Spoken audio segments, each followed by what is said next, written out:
कथेचे नाव आहे दोष नसलेली शिक्षा। नित्याच्या लग्नाला 1 वर्षापेक्षा कमी दिवस झाले होते आणि तिचा घटस्फोट झाला। नित्याच्या घरच्यांनी जबरदस्तीने नित्याचे लग्न लावून दिले होते। लग्नाच्या 3 महिन्यानंतर पती राकेशच्या वागण्यात बदल झाला। तो नेहमी नित्याशी भांडत असे। राकेश एका कंपनीत कामाला असायचा। रोज संध्याकाळी उशिरा घरी यायचा, कारण ऑफिस संपल्यावर तो दारू पिऊन यायचा। घरी आल्यावर नित्याशी छोट्या छोट्या गोष्टीवरून वाद घालायचा। तो तिचं बोलणं ऐकून घ्यायचा। तो नित्यालाही सांगायचा की तू इथून निघून जा, मला तुझी गरज नाही, मला तुझ्यासारखे अनेक सापडतील।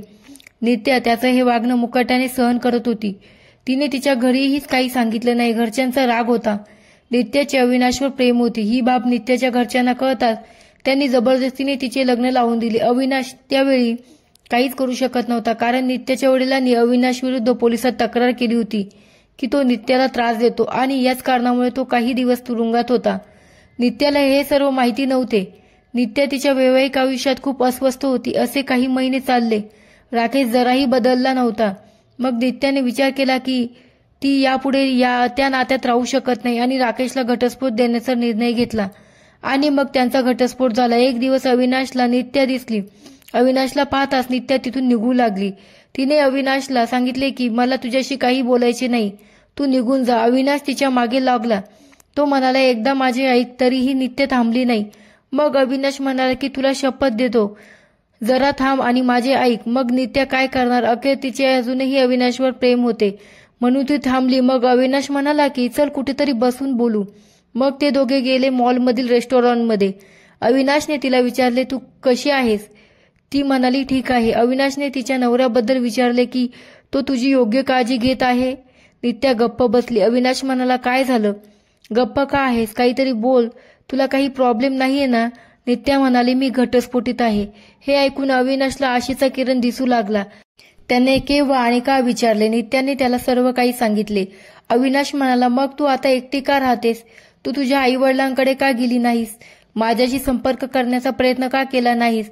नित्या म्हणाले जर तुझं माझ्यावर प्रेम होतं तर माझं लग्न झालं तेव्हा तू मला घ्यायला का आला नाहीस? तू कुठे होतास?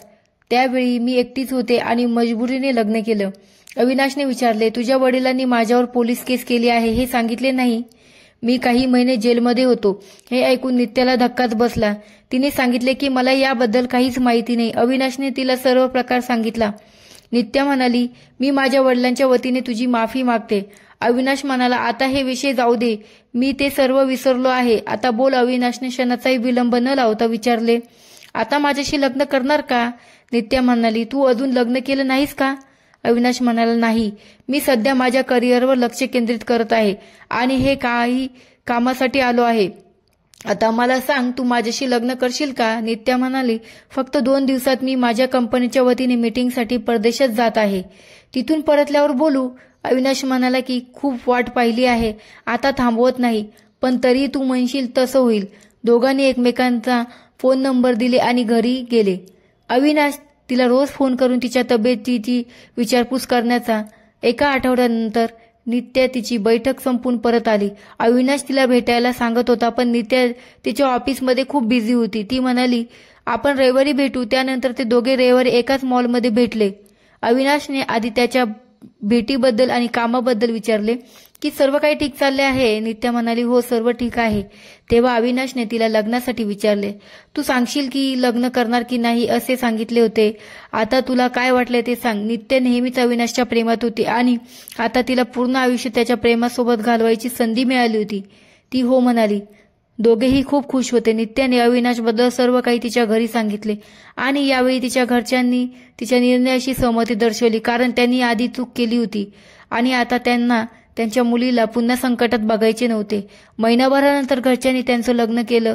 अविनाशने स्वतःचा व्यवसाय सुरू केला होता, त्यामुळे आता नित्य त्याच्या व्यवसायात त्याच्यासोबत हात मिळवणी करत असे आणि ते दोघेही आनंदात एकत्र आले।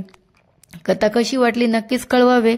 अशाच प्रकारच्या नवनवीन कथेसाठी चॅनलला लाईक आणि सबस्क्राईब करा। कथा पूर्ण ऐकल्याबद्दल धन्यवाद। भेटूया पुढील नवीन कथेसोबत।